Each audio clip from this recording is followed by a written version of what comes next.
નમસ્કાર મિત્રો, ગુજરાતી વાર્તામાં આપનું સ્વાગત છે। કર્મ પ્રમાણે આગલો જન્મ છે, તેમ ગરુડ પુરાણ પ્રમાણે દરેક જીવનો પુનર્જન્મ થાય છે। એટલે કે ગરુડ પુરાણ અનુસાર મૃત્યુ પછી વ્યક્તિને કયા જન્મમાં મળશે તે તેના આગલા જન્મના કર્મ પર આધારિત છે। લોકો તેમના આગામી જન્મ વિશે ઉત્સુકતા ધરાવે છે કે શું તેઓ મનુષ્ય તરીકે જન્મશે કે પ્રાણી કે જીવજંતુ તરીકે। તો ઘણા લોકોના મનમાં આ પ્રશ્ન પણ આવે છે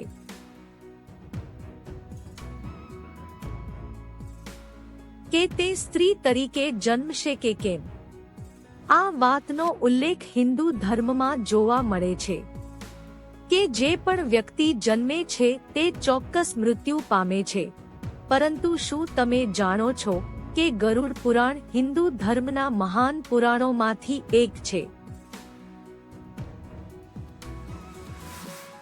જન્મ, મૃત્યુ અને મૃત્યુ પછીની ઘટનાઓનું વિગતવાર વર્ણન આ પુરાણમાં આપવામાં આવ્યું છે, જે આ મહાપુરાણમાં વ્યક્તિ પોતાના જીવનની સ્થિતિ સુધારવા માટે ખૂબ જ મહત્વપૂર્ણ છે।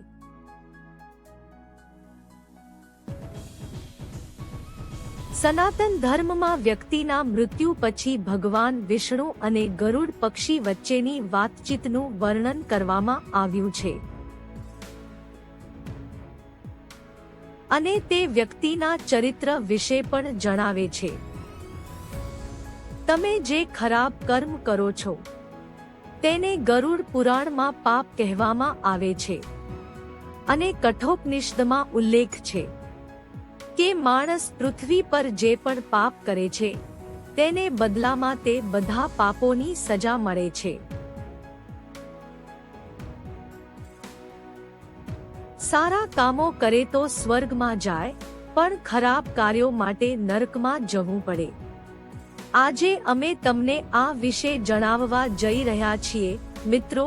ગધેડો, કૂતરો, બિલાડી, સાપ, વાંદરો, કાચંડો, બકરી, વરુ, કાચબો, જીવજંતુ, કોઈ પણ પ્રાણી, પક્ષી, વૃક્ષ, છોડ, સ્ત્રી વગેરે દરેક પાપી મનુષ્ય છે। અહીં જન્મેલા તમારા માટે સૌથી પહેલા એ જાણવું જરૂરી છે કે મિત્રો, જ્યારે બાળકનો જન્મ થાય છે ત્યારે તેને કોઈક પ્રકારની ખામી હોય છે। ઘણા બાળકો નપુંસક જન્મે છે અથવા કોઈ શારીરિક ખામી સાથે જન્મે છે, જેમ કે કોઈ વ્યક્તિ જન્મથી જ વિકલાંગ હોય છે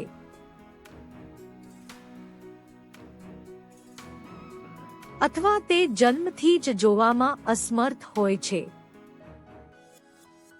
આની પાછળનો તર્ક છે, પરંતુ શાસ્ત્રો અનુસાર અમે તમને જણાવી દઈએ કે આ જન્મમાં બાળકો તેમના પાછલા જન્મના કર્મોના આધારે ભોગવવાના હોય છે। તેથી ગરુડ પુરાણમાં આ જન્મની સાથે જ શારીરિક વિકલાંગતા પણ આવે છે। પાંડવ ભાઈઓ પોતપોતાના કર્મોને લીધે અલગ અલગ ઘરોમાં જન્મ્યા હોવાનું વિગતે જણાવવામાં આવ્યું છે।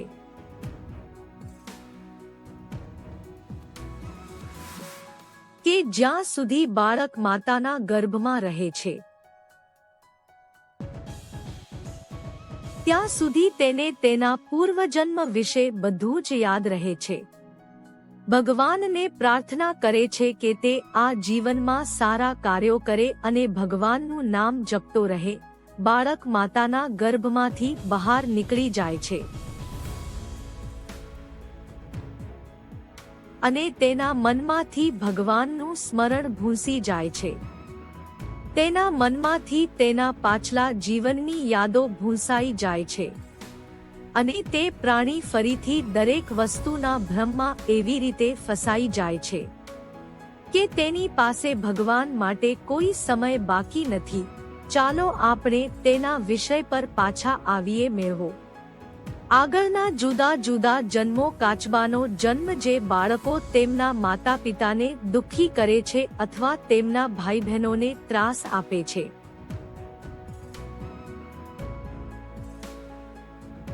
તેઓ કાચબાના રૂપમાં જન્મે છે. ઘણી વખત ખોટું કામ કરનારા લોકો એવું વિચારે છે કે તેમને કોઈ જોઈ રહ્યું નથી, તેથી જ તેઓ જોઈ રહ્યા નથી. ઘણી વખત લોકો એવા પાપ કરે છે કે જેનું પરિણામ માત્ર આ જ જીવનમાં નહીં પરંતુ આગળના જીવનમાં પણ આવે છે. મિત્રો, કાચબાનું આયુષ્ય 20 કે 30 વર્ષ સુધી નથી રહેતું, પરંતુ તેનું આયુષ્ય 200 થી 300 વર્ષ વચ્ચેનું હોય છે. એટલે કે આ ગુનાની સજા ખૂબ જ મુશ્કેલ છે. ગરુડ પુરાણ અનુસાર જ્યારે આત્માને નવો જન્મ મળે છે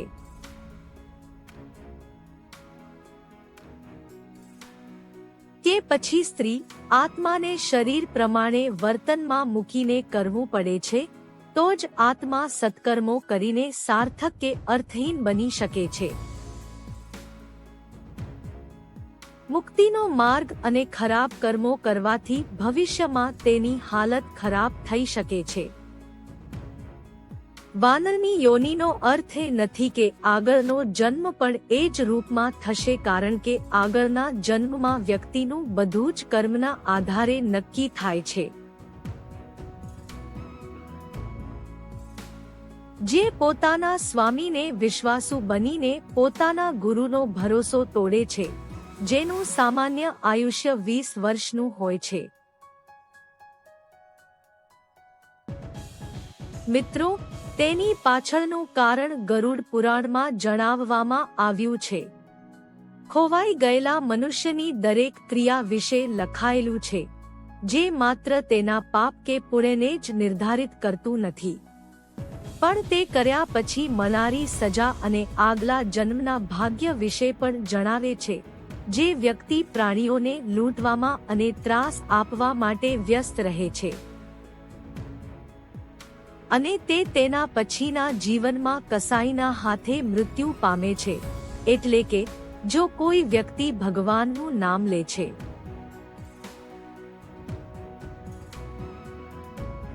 મૃત્યુનો સમય થાય છે, તો ભગવાન તેના મોક્ષનો માર્ગ ખોલે છે.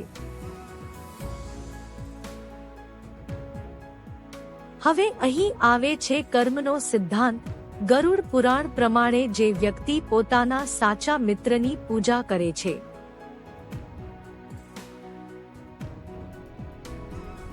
તેનું આયુષ્ય 25 થી 30 વર્ષ હોય છે. જો તમારું પાપ ક્ષમાને પાત્ર છે, તો કર્મના સિદ્ધાંત મુજબ તમે જલ્દી જ ગધેડાની યોનિમાંથી મુક્ત થશો અને સામાન્ય મૃત્યુ પામશો. ગરુડ પુરાણમાં ઘણા પ્રકારના પાપો છે. જે લોકો ધર્મનું અપમાન કરે છે, પૂજા નથી કરતા, જે વેદ, પુરાણ વગેરે ધાર્મિક ગ્રંથોનું અપમાન કરે છે, તેના માટે ભગવાન વિષ્ણુએ વિગતે સમજાવ્યું છે. અન્યો પ્રત્યે ભક્તિ. ગરુડ પુરાણ અનુસાર આવા લોકોનો આગલો જન્મ સાપના રૂપમાં હોય છે, એટલે કે જે અન્યની ટીકા કરે છે અને ખરાબ વર્તન કરે છે, તે કીડાના રૂપમાં જન્મે છે. આ એક એવો છે કે જેમાં તમે ગમે તેટલા પ્રતિભાશાળી હો, તમારી પાસે ગમે તેટલું કૌશલ્ય હોય, તમને ક્યારેય માન મળતું નથી. ઉદાહરણ તરીકે, તે નીચે પડી જાય છે અને તેના મુકામ પર પહોંચે છે. જે વ્યક્તિ પોતાના પ્રિયજનો પાસેથી લીધેલા પૈસા પરત નથી કરતી અથવા તેમની પાસેથી પૈસા કમાય છે, તે કરોડિયાની યોનિમાં જન્મે છે. તે યોનિનું આયુષ્ય કેટલું રહેશે તે વ્યક્તિના કર્મના પરિણામ પર નિર્ભર છે. જે વ્યક્તિ કોઈ વસ્તુની ચોરી કરે છે, તે છછુન્દર બનીને જન્મે છે, પરંતુ જો તે ચોરી કરતા પણ મોટો હોય તો તેને વધુ તકલીફ થાય છે. ઘુવડના રૂપમાં જેઓ મૂર્ખ હોવાનો ઢોંગ કરીને બીજાને છેતરે છે અને તેનો લાભ લે છે અથવા કામ કરાવે છે, આવા લોકોને મૃત્યુ પછી નરકમાં સ્થાન મળે છે. અને આવા લોકો ઘુવડના રૂપમાં જન્મે છે. જે વ્યક્તિ અજાણી સ્ત્રી સાથે સંબંધ રાખે છે તેને શું ભોગવવું પડે છે? આ પછી તેણે જુદા જુદા જન્મોમાં એક પછી એક ઘણા જન્મો લેવા પડે છે. પહેલા તે વરુ બને છે, પછી તે કૂતરા તરીકે જન્મે છે, તે પછી તે શિયાળ બને છે, પછી ગીધ બને છે, પછી સાંજ પડે છે.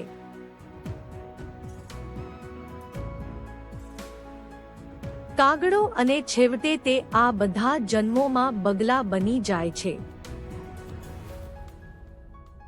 પરંતુ જે વ્યક્તિ સ્ત્રી સાથે સંભોગ કરે છે તે નરકમાંથી પસાર થાય છે અને વિવિધ જાતિઓમાં જન્મ લે છે. તે માનવ સ્વરૂપમાં જન્મે છે, જેનો અર્થ છે કે જેઓ બિનજરૂરી રીતે દુરુપયોગ કરે છે. ગળામાં સરસ્વતીનો વાસ છે, તેથી જ જે લોકોની વાણીમાં મધુરતા નથી અને જેઓ બીજાનું ખરાબ બોલે છે અથવા ગાલી બને હંમેશા લોન્ચ કરે છે. ગરુડ પુરાણ અનુસાર તેમનો આગલો જન્મ બકરીના રૂપમાં છે.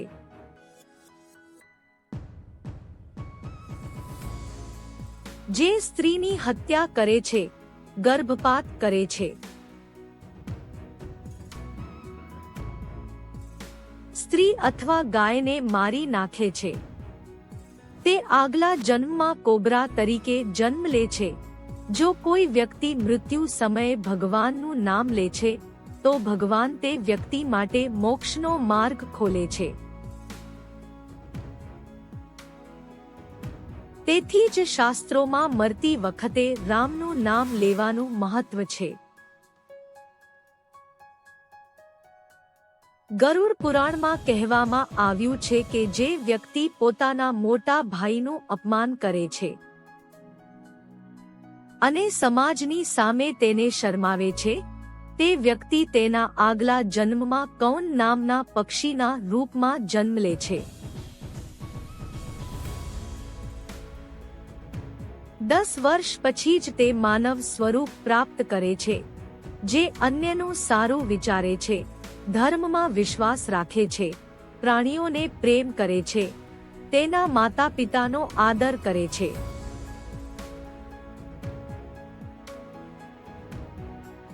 અને તેના ગુરુ દ્વારા બતાવેલ માર્ગને અનુસરે છે, આત્મા સ્વર્ગમાં જાય છે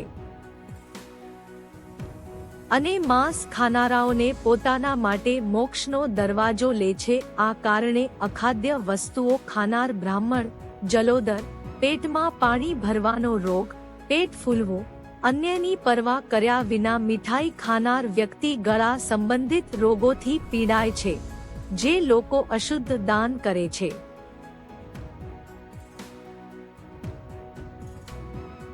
શ્રાદ્ધના સમયે લોકોને રક્તપિત્તની બીમારી થાય છે. પરંતુ મિત્રો, આ બધું સાંભળીને તમારા મનમાં એક પ્રશ્ન ઉઠ્યો હશે કે જ્યારે આપણે આપણા પાપોની સજા ભોગવીએ છીએ તો પુનર્જન્મમાં શા માટે? શું આ પ્રશ્નનો જવાબ નથી? ભગવાન વિષ્ણુએ પોતાના પક્ષી રાજા ગરુડને આ વાત સ્પષ્ટ કરી છે. જે ગરુડ પુરાણમાં છે નરક, પરંતુ આગામી જન્મમાં પણ આ કર્મોનો બોજ ઉઠાવવો પડે છે. આપણા ધાર્મિક ગ્રંથોમાં કર્મફળનો સિદ્ધાંત કહેવાય છે, એટલે કે જે પણ થાય તેટલું મોટું પાપ હોય તો તેની સજા લાંબી અને ખૂબ જ પીડાદાયક હોય છે. અને જો પાપકર્મ સામાન્ય હોય તો તેની સજા મળે છે. મિત્રો, માનવ જન્મ કેટલો દુર્લભ છે. તમે જાણતા જ હશો કે તમે મનુષ્યના રૂપમાં જન્મ લેવા માંગો છો કે પછી તમે આ જીવનમરણના ચક્રમાંથી બહાર નીકળવા માંગો છો. તો આ જન્મમાં સત્કર્મ અને ભગવાનની ભક્તિ કરો. હવે તમે મનુષ્ય સ્વરૂપે જન્મ્યા છો. આ પછી તમે કઈ જાતિમાં જન્મ્યા છો તે વિશે વિગતે જાણીએ. જ્યારે પણ જાઓ સૂવા માટે, તમારી આંખો બંધ કરો અને તમારી દિનચર્યાની ઘટનાઓને ઉલટા ક્રમમાં યાદ કરો. જેમ કે તમે સૂતા પહેલા શું કરતા હતા, પછી તમે તે પહેલા શું કરી રહ્યા હતા. ઊંડા જાઓ અને જુઓ કે તમે તે પહેલા શું કરી રહ્યા હતા. તમે સવારે ઉઠો, દિનચર્યા ચાલુ રાખીને યાદશક્તિમાં વધારો કરતા રહો. આ જાતિને ધ્યાન સાથે યાદ રાખવાની પ્રેક્ટિસ ચાલુ રાખો. થોડા મહિના પછી યાદશક્તિ વધશે અને નવા અનુભવો થશે. મિત્રો, આ સાધના અઘરી છે, પરંતુ ગત જન્મને પણ જાણી શકાય છે, વીતેલા જીવન વિશે. મિત્રો, અમારી આજની રજૂઆત તમને કેવી લાગી? મિત્રો, આ વિડીયોને આપના સગા સંબંધીઓ તેમજ મિત્રોમાં શેર કરવાનું પણ ભૂલશો નહીં. ફરી મળીશું મિત્રો કોઈ નવા વિડીયો સાથે. નીચે આપેલું લાલ કલરનું બટન દબાવીને ચેનલને સબસ્ક્રાઇબ કરવાનું ભૂલશો નહીં. વિડીયોને પણ લાઈક કરવાનું ભૂલશો નહીં. સબસ્ક્રાઇબની બાજુમાં નોટિફિકેશન બેલ આઇકોનને પણ ઓલ ઉપર સેટ કરી દેવા વિનંતી, જેથી દરેક વિડીયોની માહિતી આપ સુધી સમયસર પહોંચતી રહે. ખૂબ ખૂબ ધન્યવાદ. જય માતાજી.